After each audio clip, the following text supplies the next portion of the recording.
relationship to the concept, to the fact.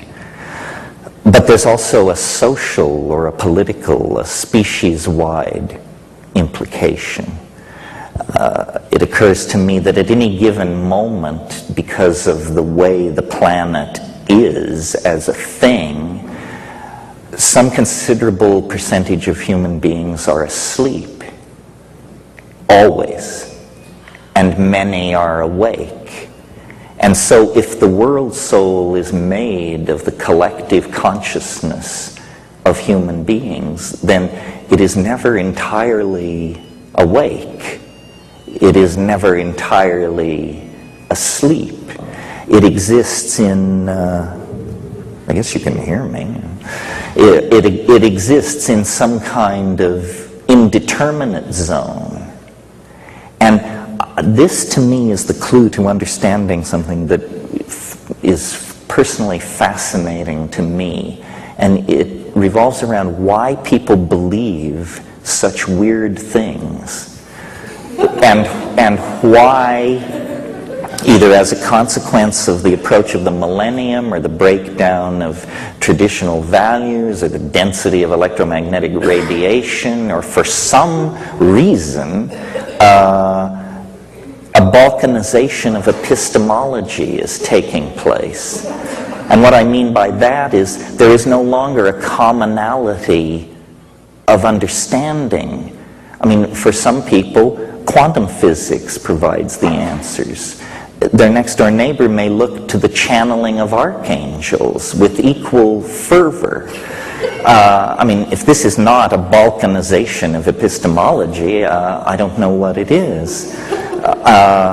It is accompanied by a related phenomenon, which is technology, or the historical momentum of things is creating such a bewildering social milieu that the monkey mind cannot find a simple story, a simple creation myth or redemption myth to lay over the crazy contradictory patchwork of profane techno-consumerist, post-McLuhanist, electronic, pre-apocalyptic existence. And so into that dimension of anxiety created by this inability to parse reality rushes a bewildering variety of squirrely notions. Epistemological cartoons, if you will, and conspiracy theory. In my humble opinion, I'm somewhat immune to paranoia. So those of you who aren't, gaze in wonder. Conspiracy theory is a kind of epistemological cartoon about reality. I mean, isn't it so simple to believe that things are run by the Greys and that all we have to do is trade sufficient fetal tissue to them and we can solve our technological problems? Or isn't it comforting to believe that the Jews are behind everything, or the Communist Party, or the Catholic Church, or the Masons? Well, these are epistemological cartoons. It's, kindergarten stuff in the art of amateur historiography. I believe that the truth of the matter is far more terrifying. That the real truth that dare not speak itself is that no one is in control. Absolutely no one. You don't understand Monica, you don't understand Netanyahu. It's because nobody is in control. This stuff is ruled by the equations of dynamics and chaos. Now, there may be entities seeking control, the World Bank, the Communist Party, the rich, somebody others, but to seek control is to take enormous aggravation. upon yourself. Because this process that is underway will take the control freak by the short and curly and throw them against the wall. It's like trying to control a dream, you see.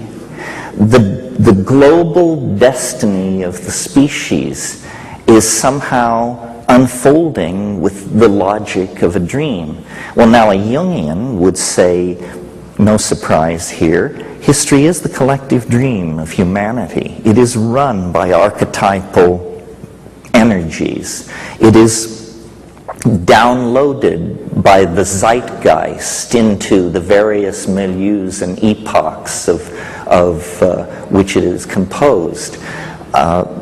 This seems reasonable to me. I don't want to give you the impression it's too linear to understand that what I am saying is that awake is good, asleep is bad. What I would rather do is explain this whole gradient of possible positioning vis-a-vis your life and your destiny, these choices that you have, and then have people understand that they choose. You choose to be asleep, or partially asleep, or fully awake, or to be one part of the time and in some situations and one part of the time and in other situations.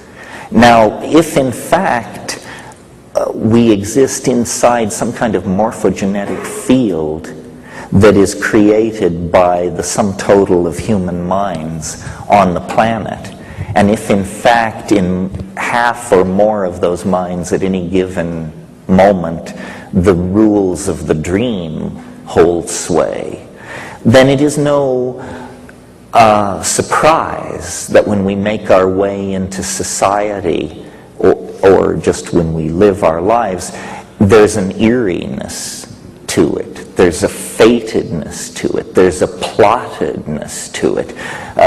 We are inside some kind of engine of narrative, I believe. Some science fiction writers, such as Greg Egan and others, have suggested that this could even be a form of recorded medium. You can see the thumbprints of editors on our reality if you are truly paying attention. I mean, if you're a devotee of the theory of stochastic and random unfolding of events, then you have to look very carefully at how unrandom and how mythical and archetypal most people's lives are. If you take psychedelics and hurl yourself to the edge and spend time with strange Aboriginal people in remote parts of the world, the cosmic giggle becomes your friend. But in fact, ordinary people's lives, everyone's lives, are touched by deep magic. And again, the primary datum is experience, and then the models are built backward from the primary data without prejudice and in an attempt to transcend historical momentum. And when I do that, what I see is that the carrier of the field of the cosmic giggle in most people's lives is love. Love is some kind of output which messes with the entropic tendency toward probabilistic behavior in nature. What do I mean by that? I mean, you can be the janitor at Microsoft and the vice president and chief of operations, his daughter can bring him lunch one day, and you can, from a distance, have your eye fall upon her and fall in love with her. And from that point to having the 5 children she bears you go off to Harvard and the Sorbonne. It's just a matter of running the clock forward. I mean, these